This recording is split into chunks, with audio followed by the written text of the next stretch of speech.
Los comentarios y opiniones son responsabilidad de quienes lo expresan.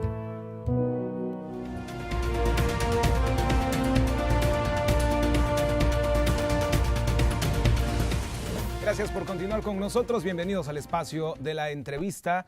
Este es el contexto de lo que hoy estaremos abordando durante estos próximos 15 minutos. Y es que el OPLE ha determinado ya las fechas del proceso electoral de los municipios de Camarón de Tejeda, Emiliano Zapata y Sayula de Alemán, cuyas elecciones del año pasado fueron anuladas por diversas irregularidades que se han presentado. El proceso electoral extraordinario para elegir a 3 presidentes municipales en Veracruz arrancó ya de manera formal rumbo a los comicios del próximo 18 de marzo en los 3 municipios. Se tiene un padrón electoral aproximadamente de 72,000 ciudadanos, de los cuales la mayoría se asientan en Emiliano Zapata, una zona conurbada muy conocida, muy cercana a la capital del estado de Veracruz.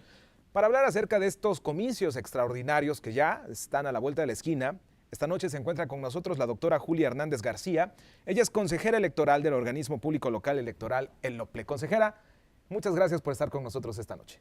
Buenas noches, gracias por el espacio. Muchísimas gracias, consejera. ¿Por qué, vayamos desde los inicios, por qué se decide no declarar válidas estas elecciones en estos 3 municipios que ya mencionamos, consejera? ¿Cuáles fueron las irregularidades o qué fue lo detectado por el árbitro electoral para decir no van? Bien. Es importante, como decías, dar el contexto de cada uno de las elecciones en las que se llevarán a cabo estos nuevos comicios, derivado porque la ciudadanía pues debe volver a participar. Entonces se les convoca nuevamente y deben saber por qué se convoca.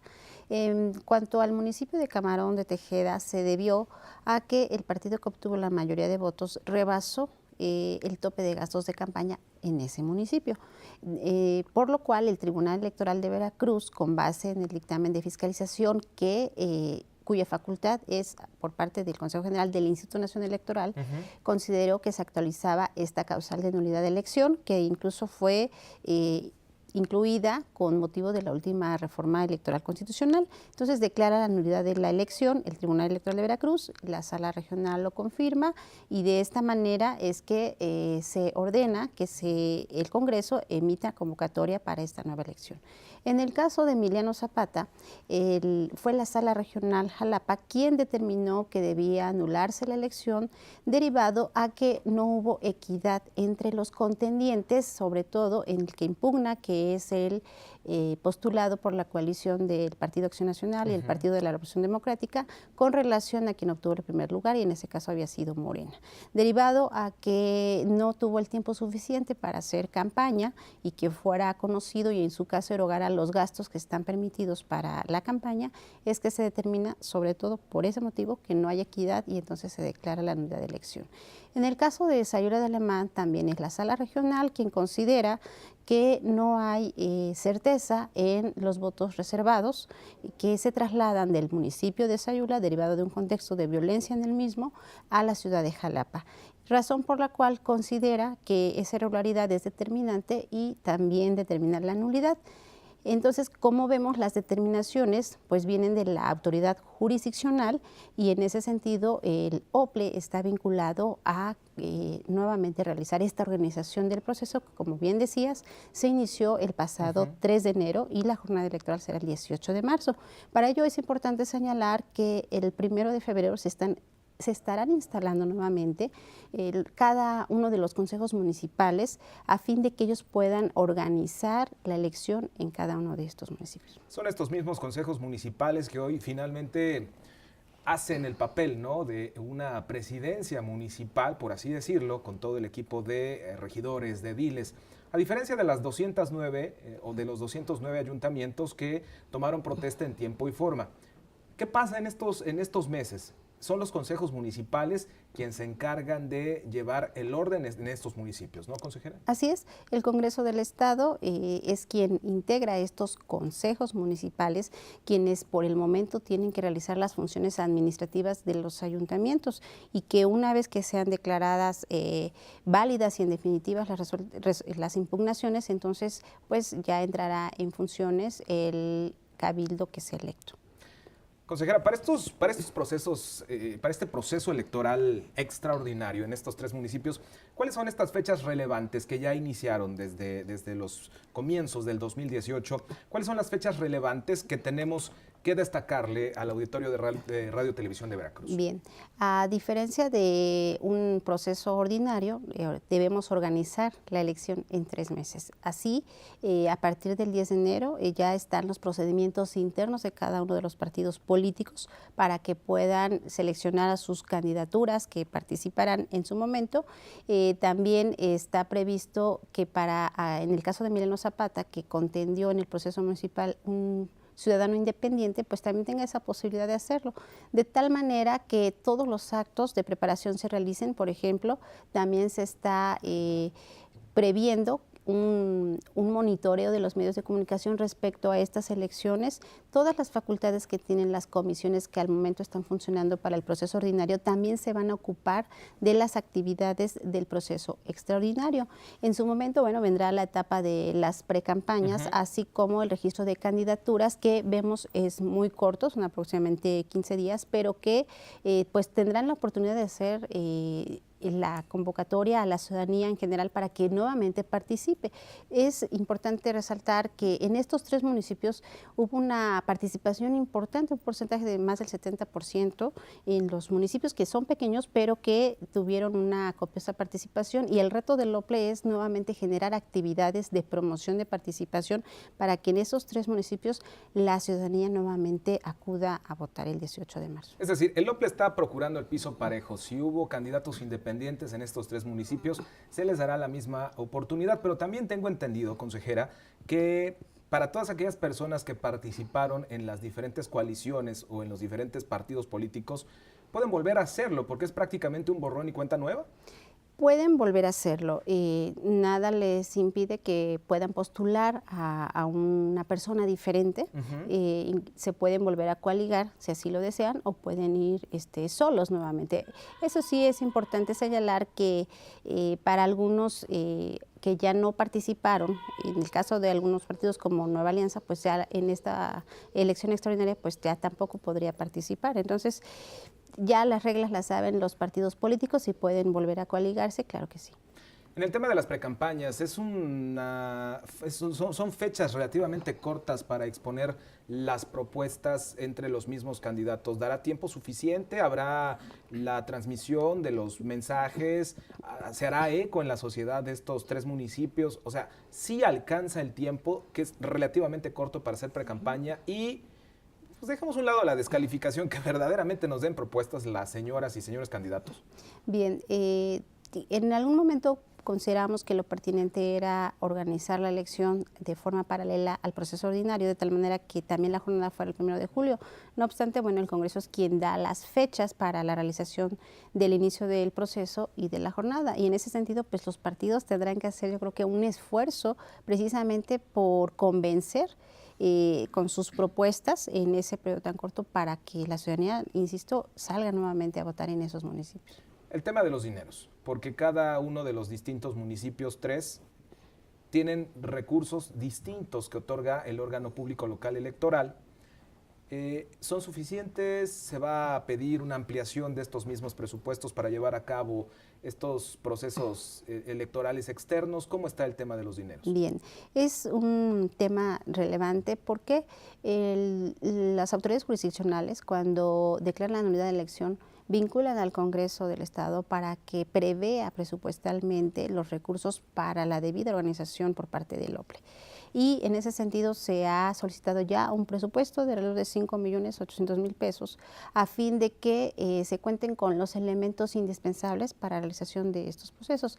¿En qué consiste ello? Bueno, en total son 248.000 pesos aproximadamente que tienen para sus gastos de campaña por parte de los partidos políticos, y el gasto mayor se va en la organización. ¿Qué quiere decir esto? Instalar un consejo, rentar, también aprobar la documentación que se va a utilizar para que, bueno, se garantice que el día de la jornada los ciudadanos de esos 3 municipios puedan votar.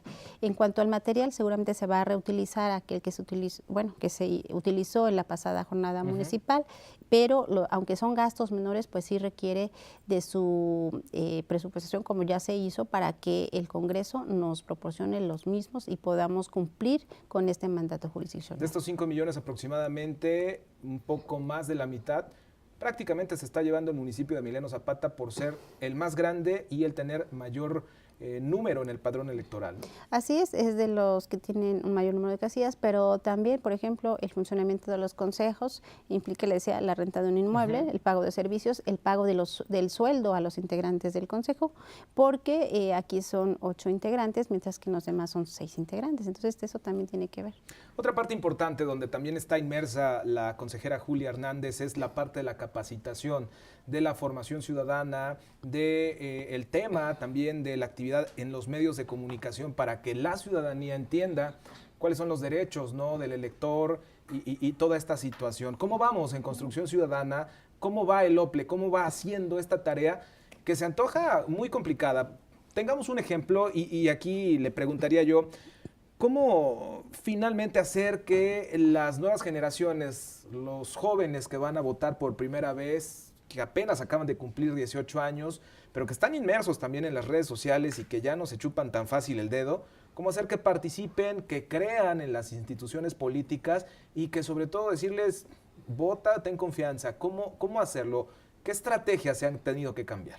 Bien, fíjate que es importante el tema porque como OPLE tenemos esa atribución de promover la educación cívica y sobre todo en la juventud. Como bien lo decías, la edad de 19 a 29 años son el sector que menos vota y que algunos por primera vez... Que se resisten, Que ¿no? se resisten. Por primera vez lo harán en este proceso.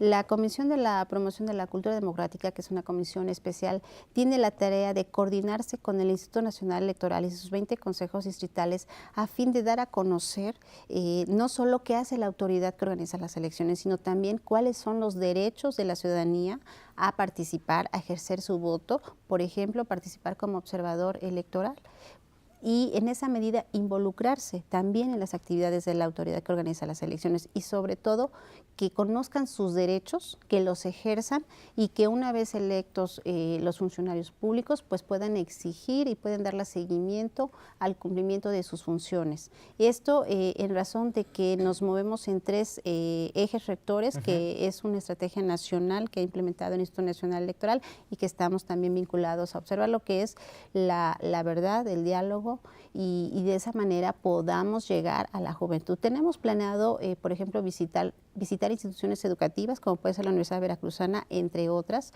a fin de dar a conocer el ejercicio de los derechos de la juventud y precisamente, como dices, convencerlos de que acudan este 1 de julio. ¿De cuántos elementos, mujeres, hombres, ciudadanos, todos, se constituye el ejército del OPLE Veracruz para llevar a cabo este próximo periodo electoral, el extraordinario y el del 2018, que dicen los expertos a nivel nacional que será la madre o el padre de todos los procesos electorales vividos en la República Mexicana?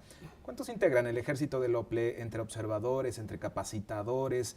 Es una chamba monumental la que ustedes están haciendo. Así es. Bueno, cabe señalar que el Consejo General o el órgano central pues sí tiene un número importante porque pues tiene una estructura constituida por direcciones ejecutivas, por unidades técnicas, por la Secretaría Ejecutiva y pues sí somos alrededor de 300 personas porque en proceso electoral se hacen contrataciones precisamente para complementar las funciones de este proceso y también te puedo decir que el 15 de enero pasado se instalaron 30 consejos distritales en cada uno de este estado y en ese sentido tenemos al día de hoy 240 personas trabajando en cada uno de sus distritos, hay 240 más que son los suplentes y también habrá personal de apoyo en las diversas actividades operativas que se requiere ejecutar para la debida instalación, capacitación, supervisión y acompañamiento de los integrantes de las mesas directivas de casilla y en su momento también el OPLE contratará a capacitadores asistentes que se harán cargo de las actividades del conteo sellado, entrega de paquetes al funcionariado de casilla en cuanto a la elección local. Entonces estamos hablando de que sumados además a los supervisores y capacitadores del Instituto Nacional Electoral, pues yo creo que hablamos de más de 10,000 personas trabajando adicionalmente al funcionariado de casilla que son más de 10,000 casillas que se van a instalar con un presidente, 2 secretarios y 3 escrutadores. Entonces creo que estamos hablando de una participación importante y por eso el llamado a la ciudadanía a que participe en las diversas calidades. En su momento como funcionario de casilla, como observadores electorales, ahora mismo hay ciudadanos y ciudadanas que integran estos consejos distritales. Consejera electoral Julia Hernández García, le quiero agradecer que esté esta noche platicando con nosotros en el espacio de la entrevista. Se nos acabaron los 15 minutos, se quedan muchos temas todavía pendientes, pero como hemos platicado ya con los consejeros que han venido, pues esta es la primera de muchas pláticas que vamos a tener de aquí al proceso electoral. Todavía faltan muchos temas que poder aterrizar y poderles compartir al auditorio que esta noche nos está sintonizando aquí en Radio Televisión de Veracruz. Estaremos dispuestos a regresar para seguir platicando de estos temas que son importantes para nosotros darlos a conocer. Muchísimas gracias por haber estado esta noche con nosotros. Regresamos al otro lado del estudio para despedir el espacio informativo.